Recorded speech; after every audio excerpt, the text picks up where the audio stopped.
Hi, my name's Keith Cooper, Northlight Images, and in this quick video I'm going to have a look at ICC profiles. Do you need to make them? The reason I mentioned that is because recently I got an Epson ET8550 printer here, and when I had one here a long while ago, well, say a long while ago, 2 or 3 years ago, to do a review for it, I produced lots of ICC profiles which are available on request for it. And several people have asked me about, do I really need ICC profiles? Can I make use of the ones that the manufacturers supply? What's the situation with them? How important are they? Well, first up, ICC profiles are great for printing. They essentially match the characteristics of the paper with the characteristics of the printer and produce the best results. Now, that doesn't necessarily mean they can produce a really good picture. It means they get the best out of that paper. Remember, some papers may not be fully compatible with some printers. Some printers, doesn't matter how much profiling you do, you won't get a great result because the paper and the inks just don't work so well together. It happens. That's why you always get your printer first, then decide which papers work best on it. I've covered this lots of places anyway. But what about ICC profiles? A quick bit of the history of them is in terms of printing that I've looked at in the desktop printers. So you had in the past, let's say 15 years ago, you had your printer. You would get some profiles supplied with it usually. These were called canned profiles. You would also have the opportunity to get profiles made for you, custom profiles, and you would also be able to make your own. There was software packages, some of which are still available for making your own ICC profiles. Not difficult, but I'm going to suggest that certainly these days, perhaps not something so many people would consider. Why was it important then? Because 15 years ago, and certainly 20 years ago, there was much more variance between individual printers. So if I bought 3 printers of the same model and printed them without any adjustments, they might look different. They might look obviously different. It's much like years ago, you used to go into a TV shop and there would be all like a wall of TV screens and they would all have slightly different colour on them or something like that. There was much more variance between models. Well, that has been reduced now. What that meant in the past was that the can profiles, whilst the manufacturers went to some effort to produce good profiles, they wouldn't necessarily match your particular printer. So hence getting custom profiles made, hence the desire to make profiles of your own. But I said that was a few years ago. What about modern printers and better printers? Well, first up, they've got much easier to profile. The printers themselves are now much more well behaved. They don't do odd quirks in tonal reproduction. So it is easier to profile printers these days. So that's the sort of work that goes on in development that you never ever see mentioned anywhere. The printers profiles that the manufacturers make that you get with your printer are now often perfectly fine to use. Now, they may not be optimized for your particular printer. There may be a slight difference between them, but there shouldn't be that much difference. So it's now worth considering the profiles that come with the printer when you install the driver. It's worth using those.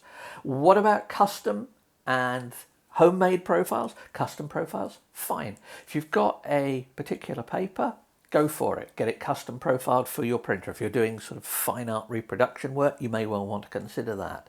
But there are also profiles provided by paper makers.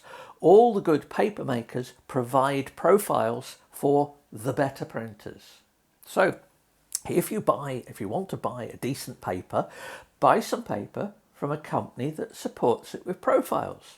Now, the well-known brands often don't support the smaller printers that they don't consider quite not good enough. The 8550 and the smaller 8500 fall into that category. That's why of printers that I've reviewed where I've made profiles, the most popular one where people have requested profiles off me has been the 8550, because manufacturers didn't produce many. Quite a few of the better paper makers didn't bother with profiles for the 8550. Now, companies like here in the UK, Permajet, Photospeed, who provide profiles, they did provide profiles for that, and hat off to them for for doing that. But could you get profiles for it? Not necessarily. So hence, that's the one that I know most, I've had most requests for profiles for that one. Well, that and the Canon G550, 650 series, where colour management is broken on Macs, and I produce some profiles to try and get around that. But that's a special case, really. That's because Canon broke colour management on Macs. So what we've got with modern printers are, if you can find a CAN profile, go for it. If you can find paper manufacturer's profile, that will probably be good. Use that. If you can't find a profile, then go to a paper supplier that does profiles. The better ones, I think Red River in the States, for example, the better paper suppliers will help you with profiles. What does this mean if you run a business selling profiling equipment or do custom profiles? It means that you get far less business these days than you would have done 10, 15, 20 years ago. There is not the need for custom profiling nearly as much. Yes, it does make a difference. If you've got big expensive printers, you're doing fine art reproduction prints, big photos and stuff, yes, it's worth considering getting custom profiles made.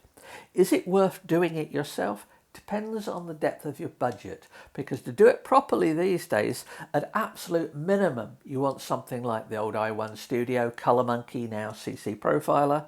That's fairly good and can give very good results. Incidentally, that gives better results because printers are better behaved now. Remember I said they've got more predictable, more linear in their response, so it's easier for profiles to be made. Yeah, that's one way of looking at it.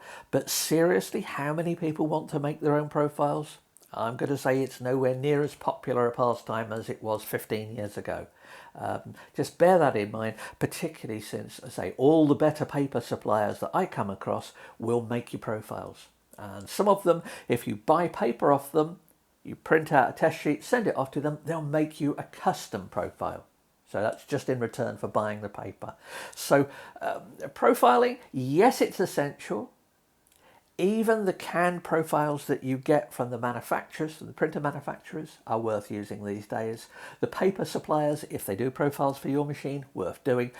In fact, it's all a lot easier to do than it was 15, 20 years ago. Basically, colour management to me is not about some spurious notion of perfection or correct colour. It is about getting things right first time more often. Oh, and when they go wrong, it also helps me know why they've gone wrong. So that's really looking at it. But the gist of it is, buy your papers from good suppliers. They go out of their way to help you get good results. If you've got any questions, please do let me know. This is one of those topics that gets raised every so often, and somebody says, oh, should I use the profiles? Beware of any sort of, if you're looking for information on this, just have a look as to how old it is. Making profiles for yourself, as I say, used to be a much more fun pastime and more obvious results. Calibrating monitors is a different thing. Yes, do it anyway. That's not the same. You calibrate monitors, you profile papers. But I've got lots of stuff on that. So hopefully that's helpful. Thanks for watching. Bye. Oh, and please do like, subscribe, etc. All the usual YouTube stuff on that I always forget to add into videos. Thanks very much. Bye.